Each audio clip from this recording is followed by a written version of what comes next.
जब दिन चल रहा हो बिजी और चाहिए थोड़ा ब्रेक।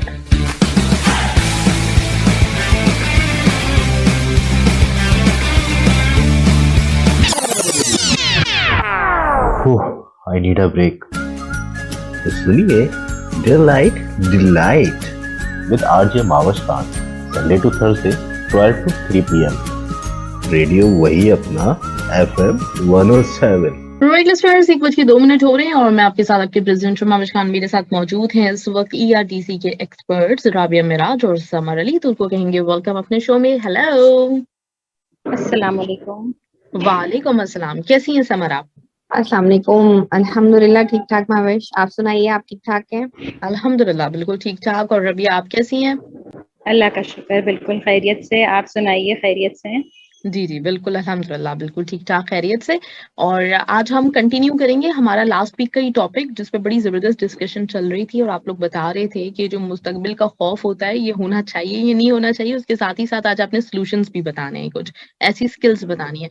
तो मैं चाहूंगी कि जल्दी से हम रिकैप कर लें ताकि अगर किसी ने ना सुना हो लास्ट वीक तो उसको अंदाजा हो जाए कि हम किस बारे में बात करने वाले हैं।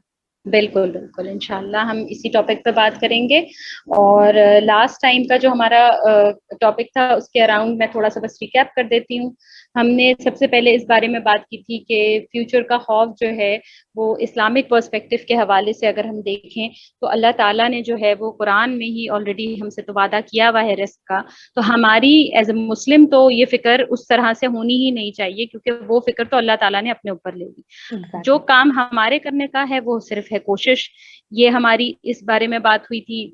दूसरी इसके बाद हमारी जो बात हुई थी वो प्रेडिक्टेबिलिटी को लेके हुई थी कि पहले जो है वो काफी सी चीजों के बारे में, काफी सारी जॉब मार्केट के हवाले से या आने वाले जो मुस्तकबिल में चीजें आएंगी या जॉब के हवाले या बिजनेस के हवाले से जो भी बच्चों को या बड़ों को प्रॉब्लम्स आ सकते हैं या एजुकेशन के हवाले से पूरा एक ओवरऑल हमने एक वो लिया था कि पहले 50 इयर्स या 25 इयर्स तक की प्रेडिक्शंस होती थी।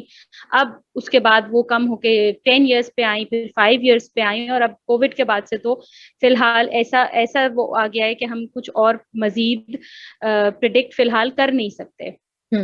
और फिर उसके बाद हमने ये कहा था कि अब जो है वो स्किल बिल्डिंग पे अगर हम काम करते हैं, स्किल बिल्डिंग पे हमारा फोकस होता है, तो वो स्किल्स जो हैं वो चाहे कैसा भी टाइम आ जाए, कितनी भी अनप्रिडिक्टेबिलिटी हो, वो स्किल्स हमेशा ऑन रहेंगी और हमेशा हमारे साथ रहेंगी। और हम उस पर काम अगर करते हैं तो इंशाल्लाह हमारी फ्यूचर जनरेशंस उसमें प्रॉस्पर कर सकती हैं। तो उन स्किल्स के बारे में हमने थोड़ी सी बात की थी, कॉन्फिडेंस के बारे में बात की थी, प्रॉब्लम सॉल्विंग स्किल्स होनी चाहिए हैं, बच्चा जो है उसके अंदर डिसीजन मेकिंग स्किल्स होनी चाहिए, और हमें बच्चों के इंटरेस्ट्स को देखना चाहिए कि वो किस तरह से चीजों को आगे लेके जाना चाह रहे हैं और वो किस फील्ड में या किस प्रोफेशन में एक्सेल कर सकते हैं अपने इंटरेस्ट को लेकर। तो उस पे हम इंशाल्लाह फोकस करें तो हमारे लिए भी बहुत आसानी रहेगी और बच्चों की स्किल बिल्डिंग के हवाले से बहुत हमें आसानी फेस करनी इस तरह से होगा कि हम बच्चों को बहुत आगे तक इंशाल्लाह लेके जा सकते हैं, उस तरह से कि कैसी भी अनसर्टेन सिचुएशन हो बच्चा अपना रास्ता खुद बना लेगा। तो आज इंशाल्लाह हम उसी की प्रैक्टिकल साइड पे जाएंगे। प्रैक्टिकल थोड़ी सी हम आपको टिप्स बताएंगे कि किस तरह से ये स्किल्स बच्चों में डेवलप की जा सकती हैं। तो मैं चाहूंगी कि समर कुछ थोड़ा सा इस बारे में लेके चलें आगे। जी जज़ाकल्लाह रबिया।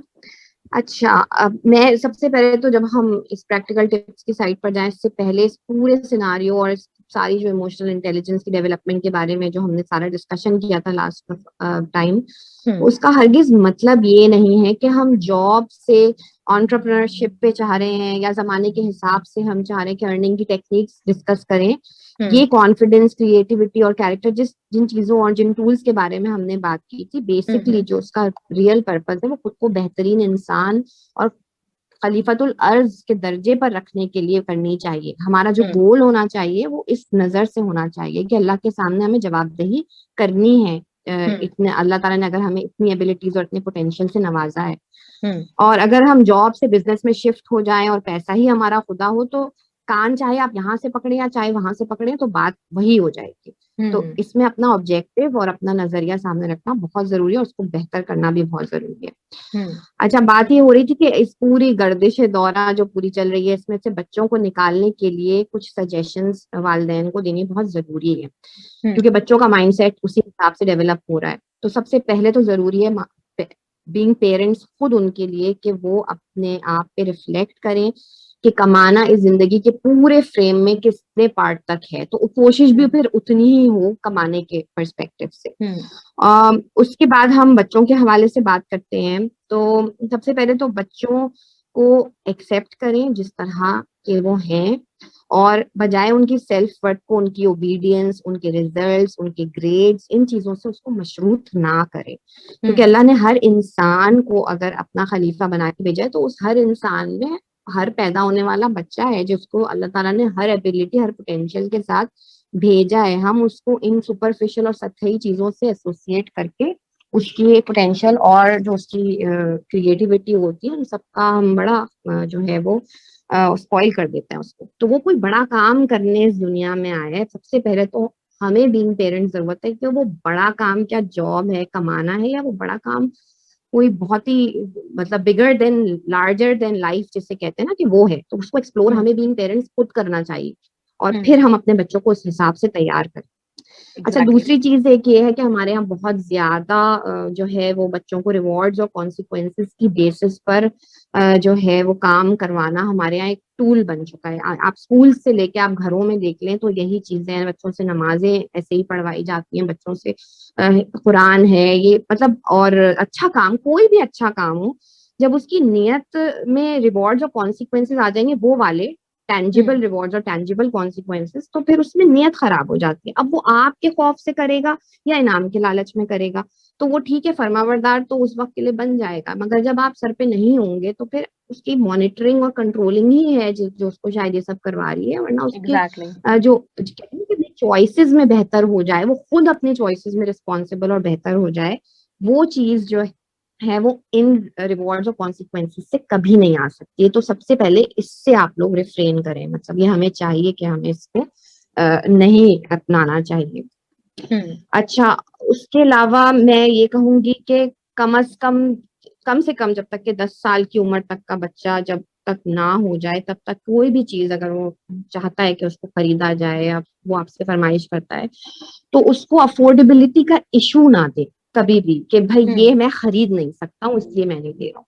उससे उसको आप भले से ये बताइए, इसमें हम रिफ्लेक्टिव कॉन्वर्सेशन की बात जरूर करते हैं कि भाई बच्चों से बातचीत करें। देखिए 4 साल का भी बच्चा जब बोलने लगता है वो आपकी बात समझता है, थोड़ा सा आपको उसके लेवल पे जाना पड़ेगा, लेकिन जब आप उसको बताएंगे कि भाई बेटा ये चीज हमारी जरूरत है या नहीं है, तो वो उस बेसिस पर चीजों को एनालाइज करे, बजाय वो पैसे के बेसिस पर करे। तो फिर बच्चों के लिए पैसे की अहमियत इस कदर बढ़ जाती है कि फिर वो उसकी वांट और क्रेव उनकी बढ़ जाती है, भाई भाई पैसा ही हो, पैसा नहीं है तो हम नहीं कर पा रहे हैं, तो अब हम उसी को कमाना है और हमें इसी के लिए करना पड़ेगा। क्योंकि माँ बाप जो है वो रीजन ही अक्सर यही देते हैं कि बेटा अभी तो पैसे नहीं है, जब आएंगे तो दे देंगे या दिला देंगे। तो ये चीजें जो है बहुत जरूरी है कि छोटी छोटी देखें बातें हैं महविश, लेकिन हम लोग उन चीजों का ध्यान नहीं करते हैं और हमें मालूम भी नहीं चलता है कि वो छोटा सा बच्चा किस तरीके से उस चीज को परसीव कर रहा है और उसका क्या नुक्ता नजर उसका बिल्टअप होता जा रहा है इस तरीके से। और बच्चों के साथ गुफ्तगू के साथ साथ प्रैक्टिकली मैं कुछ एक दो चीज बस ये बताऊंगी कि इनसे कॉस्टिंग जरूर करवाएं, इनसे घरों में एक्टिविटीज करवाएं। इनको आप जब लिस्ट बनाते हैं चीजों की तो वो चीजों की लिस्ट बहुत अच्छा उनको आइडिया दे सकती है कि भाई ये चीज जरूरत की है, नहीं बेटा ये तो नहीं है, मेरे ख्याल में हमें इसकी जरूरत नहीं है, इसको हम निकाल देते हैं। तो बच्चे को वो मैसेज ऑटोमेटिकली प्रैक्टिकली चला जाएगा उसमें। और उसमें फिर आप चाहे ब्रेकफास्ट के आइटम्स की लिस्ट बनवा लें, ग्रोसरी जो उसकी एज के हिसाब से हो। तो पर्पस हमारा ये कि बगैर किसी लालच के बच्चों को फाइनेंशियली हमें रिस्पॉन्सिबल बनाना है, तो ये है ऑब्जेक्टिव। उसके अलावा भी मैं चाहूंगी कि रबिया और भी टिप्स के बारे में कोई बात करेंगे। बिल्कुल।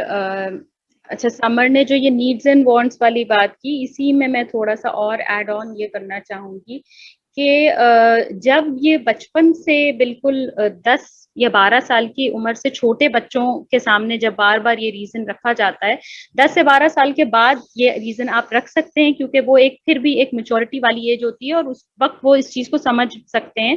लेकिन वो रीजन भी वो इतने सटल वे में होना चाहिए कि बच्चा ये फील ना करे कि यही एक रीजन रह गया है हमारे पेरेंट्स के पास ना। इससे छोटी एज में होता ये कि जब वो एक परसेप्शन बच्चे का बिल्डअप हो रहा होता है ना दुनिया के बारे में, तो आपने नोटिस किया होगा कि बहुत सारे लोग अब भी जो है वो अपनी खुशी को मटेरियल से रिलेट करते हैं। उनको ये लग रहा होता है कि अगर मेरे पास पैसा है तो ही मैं खुश होऊंगा, अगर मैं दुनिया की हर चीज खरीदने के काबिल हो जाऊं तो ही मैं जो है वो खुशी पा सकता हूँ। तो बिल्कुल भी अगर देखा जाए तो नीड्स का मतलब नीड्स एंड वांट्स का रिलेशनशिप जब नहीं समझ में आया होता या उसका कॉन्सेप्ट बिल्डअप नहीं हुआ होता सही से, तो ये प्रॉब्लम आती है उस तरह से। और फिर आगे जाके जाहिर सी बात है कि वो एक तरह से आप कह लें कि पैसे की हिर्स में तब्दील हो जाती है।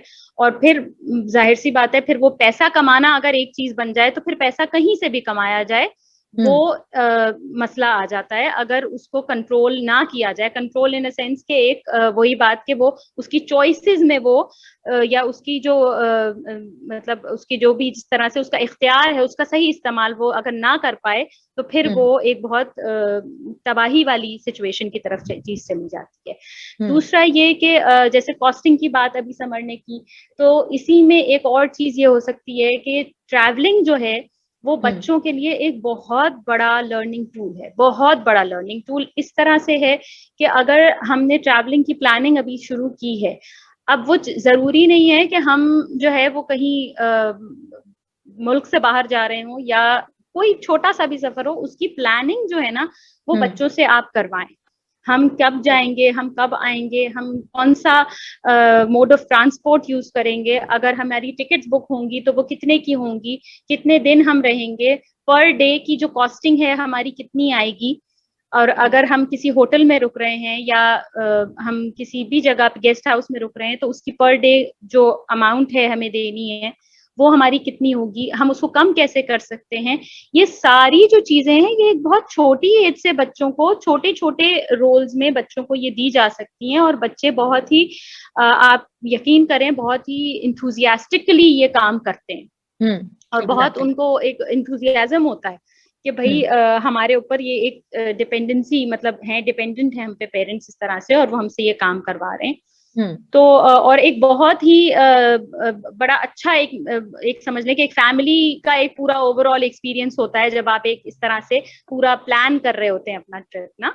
दूसरी चीज ये है कि 17 साल की उम्र से पहले कम से कम बच्चे जो है वो 3 तरह के बिजनेस एक्सपीरियंसेस से गुजर चुके हों। अब वो जो बिजनेस एक्सपीरियंसेस हैं बिल्कुल वो किस तरह के होने चाहिए, हम ये नहीं कह रहे कि कोई बहुत मेजर जाहिर है वो हो, लेकिन ये कि छोटी छोटी चीजें छोटे, अब अगर कोई बच्चा जो है वो कार्ड्स बनाता है जो वो होते हैं क्या विशिंग कार्ड्स जो होते हैं या वो उस तरह की कोई कार्ड्स बना रहा है, या कोई बच्चा पेंटिंग्स में बहुत अच्छा है, इवन कुछ बच्चे प्लांटिंग गार्डनिंग वगैरह में अच्छे होते हैं, कोई भी तरह का आर्ट वर्क है आप देखें बच्चों के कोई ना कोई इस तरह के मेले वगैरह लग रहे होते हैं, उसमें आप उन बच्चों को स्टॉल्स लगवा के दें। इस तरह से अब तो आपको पता है हमारे सोशल मीडिया पे इतना ऐसा वो बन गया है कि हम बहुत आसानी से चीजों को प्रमोट कर सकते हैं बच्चों की भी। तो बच्चा जो है उसकी कॉस्टिंग की प्रॉफिट एंड लॉस की कभी लॉस होगा कभी प्रॉफिट होगा, वो सारी उसकी एक जो पूरा एक्सपीरियंस है वो बिल्डअप होता है, उसको समझ में आता है कि वो किस तरह से चीजों को पैसे को कमा सकता है और कहीं पे अगर मुश्किल है तो फिर उस मुश्किल से कैसे निकला जा सकता है। उसमें एक और टिप ये है कि बच्चों को जो है वो छोटे छोटे जो एंटरप्रेन्योर्स होते हैं या इवन जो हमारे हम अमूमन ये करते हैं कि बच्चों को बाहर जो सब्जी वाले हैं या जो फल वाले हैं या हमारे जो ये गलियों में कुल्फी वाला गुजर रहा है क्या, इनसे अमूमन लोग ऐसा होता है कि वो ज्यादा बात नहीं करने देते, लेकिन अगर आप अपने बच्चे को उनसे बात करने दें ना, आप अपने बच्चे को ये कहें कि तुम जाके इनका इंटरव्यू लो कि आपने ये काम कैसे शुरू किया था, तो वो जो उनकी मुश्किलें हैं ना, क्योंकि जो बड़ी ऑर्गेनाइजेशन या जो बड़ा एक सेटअप होता है, जो जिसको हम उर्फ आम में इंटर्नशिप कहते हैं, जब वो जाके की जाती है कॉलेज यूनिवर्सिटी लाइफ में, तो वो तो आपको सिर्फ उतनी ही विंडो ओपन रखते हैं जितना कि वो आपको दिखाना चाहते हैं, ठीक है, वो सिखाते नहीं है उस तरह से। लेकिन जो ये आम लोग हैं ना, वो तो अपना सब कुछ खोल के आपके सामने रख देंगे। एग्जैक्टली। तो बच्चा बहुत सारी चीजें उनसे सीखेगा। ये कुछ ऐसी प्रैक्टिकल टिप्स हैं जो बच्चों के लिए बहुत काम आती हैं, कारआमद होती हैं। इसी तरह से एक बहुत अहम टिप ये है कि अपने दिल में, हमारे अपने दिल में माल की मोहब्बत कितनी है, हमें ये देखने की जरूरत है कि क्या हमारे बच्चे ने कभी हमें शेयरिंग करते हुए देखा है। और शेयरिंग ये इस तरह की शेयरिंग कि हमने कोई अपनी बहुत ही कीमती चीज या बहुत ही मनपसंद चीज किसी को दे दी, सिर्फ इस वजह से कि मेरा दिल तो इससे लगा हुआ था, लेकिन क्योंकि मैं माल की मोहब्बत में ना पड़ जाऊं, मैं वो किसी को दे दूं।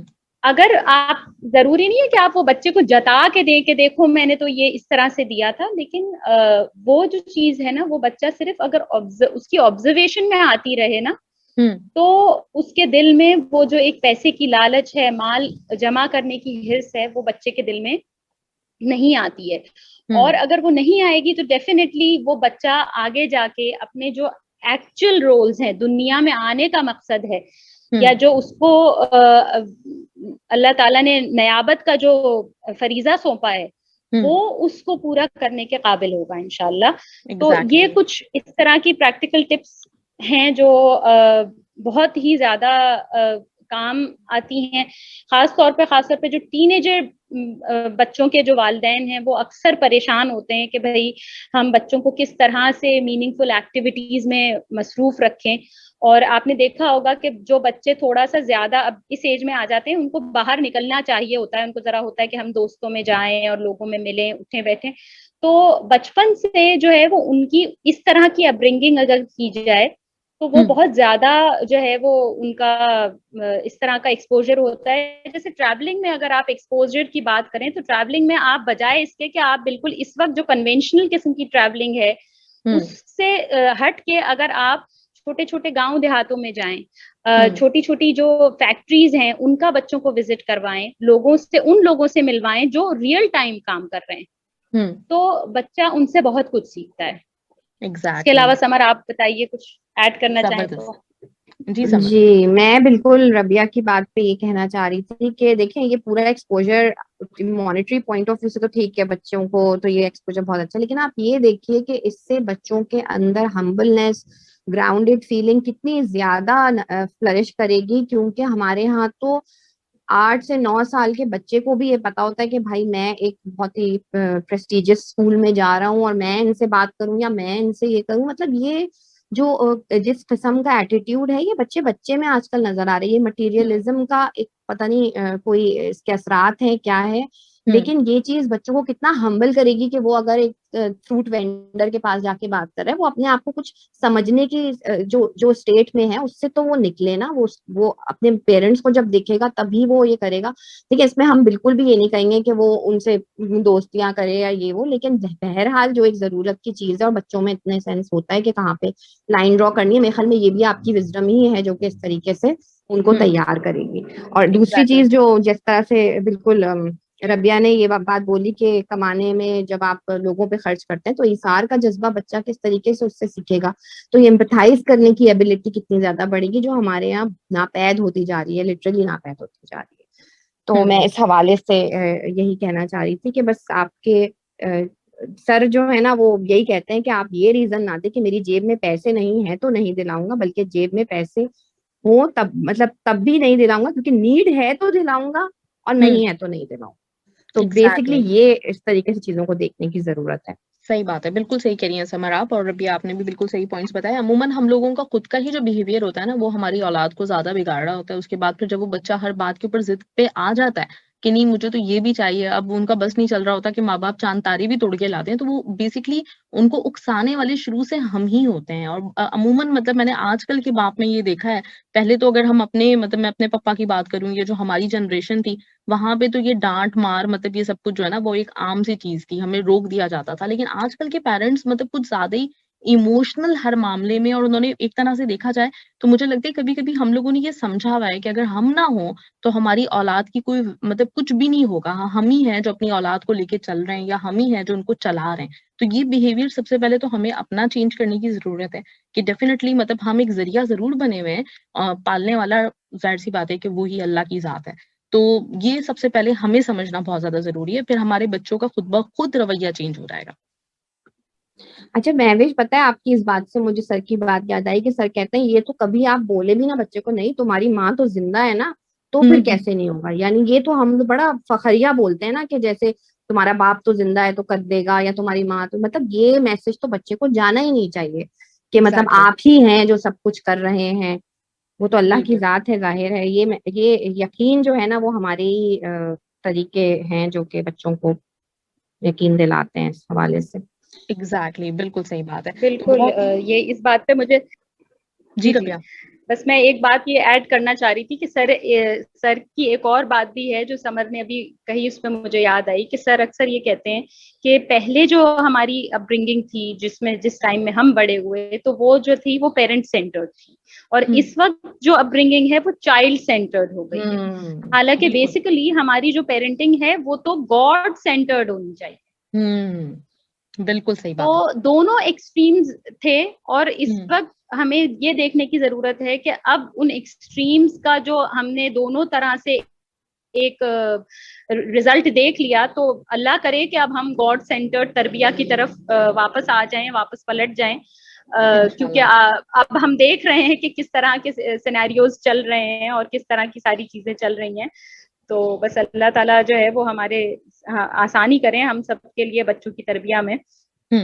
एग्जैक्टली, बिल्कुल सही बात है। अच्छा, जो पॉइंट्स आज डिस्कस हुए हैं उनके बारे में एक थोड़ा सा हम जायजा ले लेते हैं। जो आपने कहा कि स्कूल फेस्टिवल्स वगैरह जो होते हैं बच्चों को उस पर स्टॉल्स लगाने चाहिए, फिर कोई भी ऐसा कोई इवेंट आता है तो उस पर भी बच्चों को इनकरेज करना चाहिए कि वो अगर कोई छोटा मोटा स्टॉल लगाता है तो वो एक जाहिर सी बात है एक एक्सपीरियंस होगा उसका।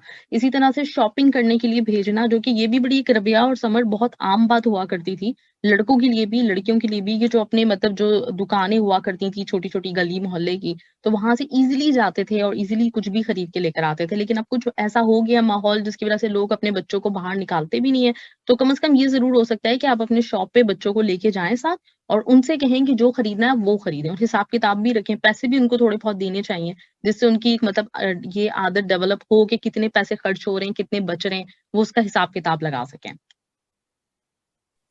बिल्कुल बिल्कुल। बिल्कुल। इसमें जो है वो बस एक चीज और भी हमारा जो हम जिस चीज पे ख्याल रखते हैं वो ये है कि हम कोशिश ये करें कि हम बड़ी जो आपको पता है ना जो चेन्स हैं हम्म। उनमें जाने के बजाय हम ऐसी जगहों पे जाएं जहाँ पे जो है वो हम अपनी नीड पे ही फोकस कर सके, क्योंकि अमूमन होता ये है कि जब हम बड़ी चेन्स में या बड़े सुपर स्टोर में चले जाते हैं तो हम खुद भी डाइवर्ट हो जाते हैं, बजाय इसके कि एग्जैक्टली। हम वो लिस्ट जो हम लेके गए थे हम उसमें से लें, हम वो चीजें लेना शुरू कर देते हैं जो कि हमें लगता है कि शायद महीने में एक या मर्तबा इस्तेमाल होगी।